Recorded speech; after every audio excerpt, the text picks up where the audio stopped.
Hey friends, welcome back to my channel, or welcome to my channel. And as I promised last year when I gave you guys an overview of what my planners and journals were for this year, I wanted to come back in and tell you how it's going in my Hemlock and Oak daily journal for 2023.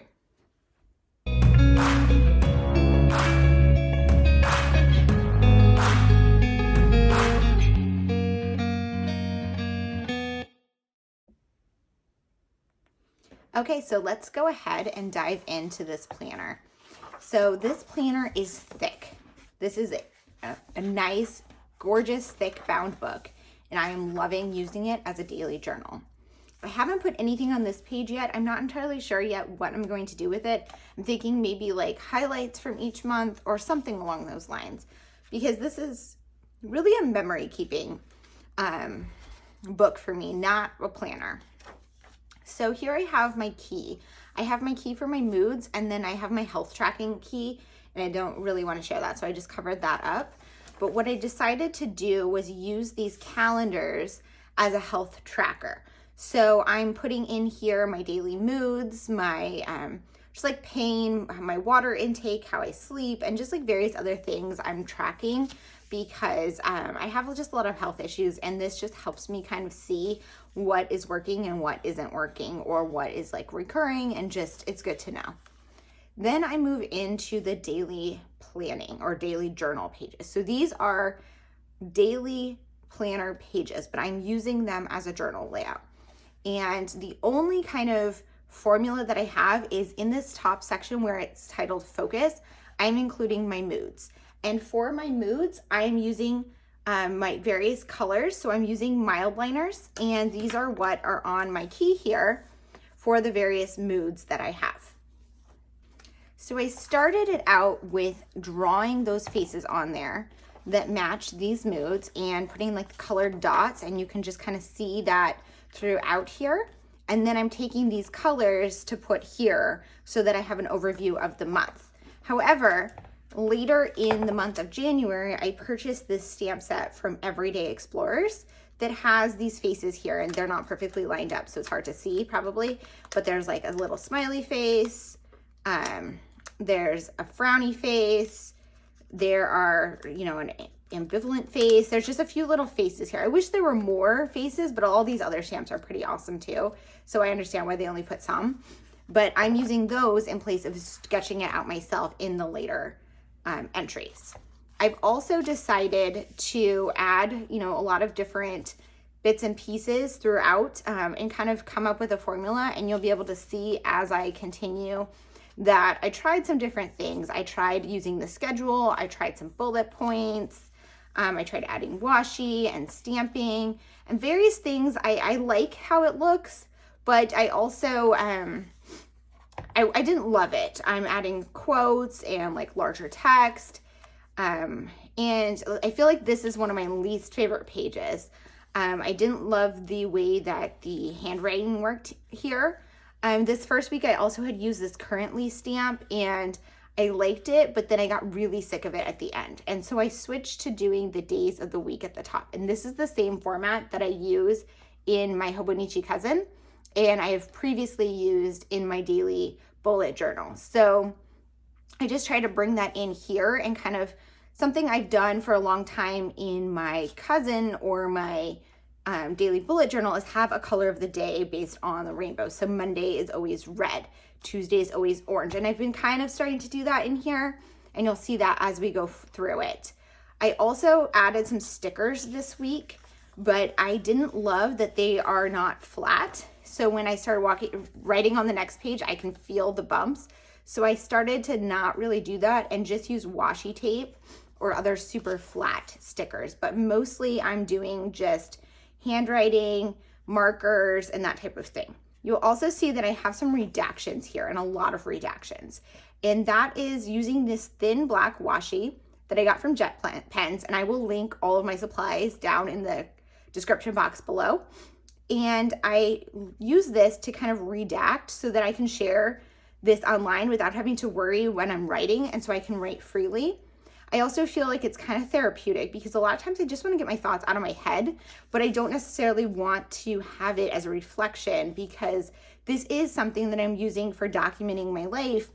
And sometimes there's just some like negative thoughts that I don't want really out there. I just want it like out of my head, right? So like here, this was a rough day and I wrote about it, and this was more like feelings based.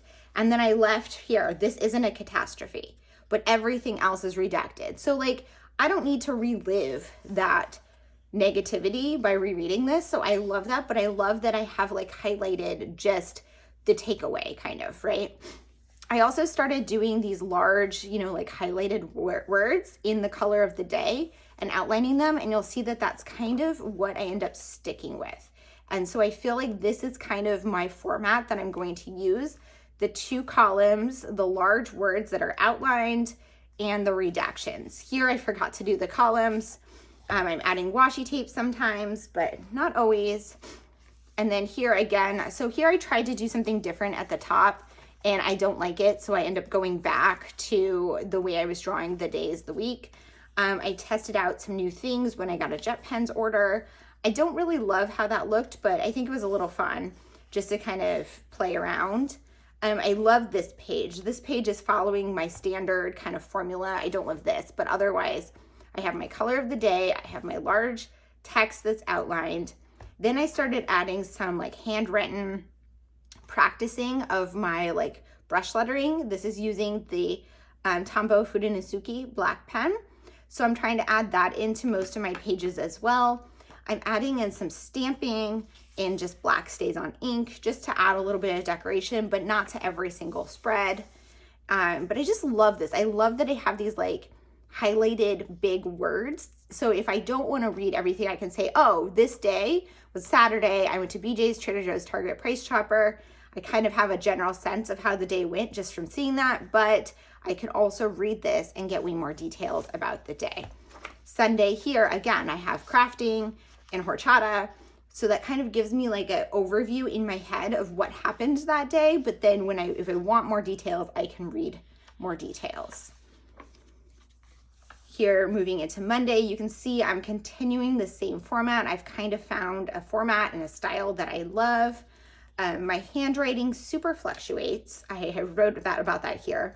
That's one thing I don't love is my handwriting, but part of keeping a daily journal like this is giving me space to practice that. So in here, I'm kind of using 2 pens and I'm just switching, and I don't really have a reason behind it, but I'm using the Muji pen in the 0.5. And this is just like a straight black gel pen that I love it on this paper. And then this is the Sarasa Clip pen from Zebra, which is also a 0.5 and also another nice gel pen. These are both clicking gel pens and they write fairly similarly. I think that it really just kind of depends on my mood or which pen is nearby that I write with. And you can see like I'm trading off in here and you can't even tell. Sometimes I switch even during the day because I might write like some of it in the morning and then continue later. You can't really tell. So these are my 2 favorite pens for this journal. Here again, following that same format, adding in a lot of large words, outlining them, stamping, and sometimes adding the washi, adding some of the handwriting. And I really kind of just stuck with that format for a while.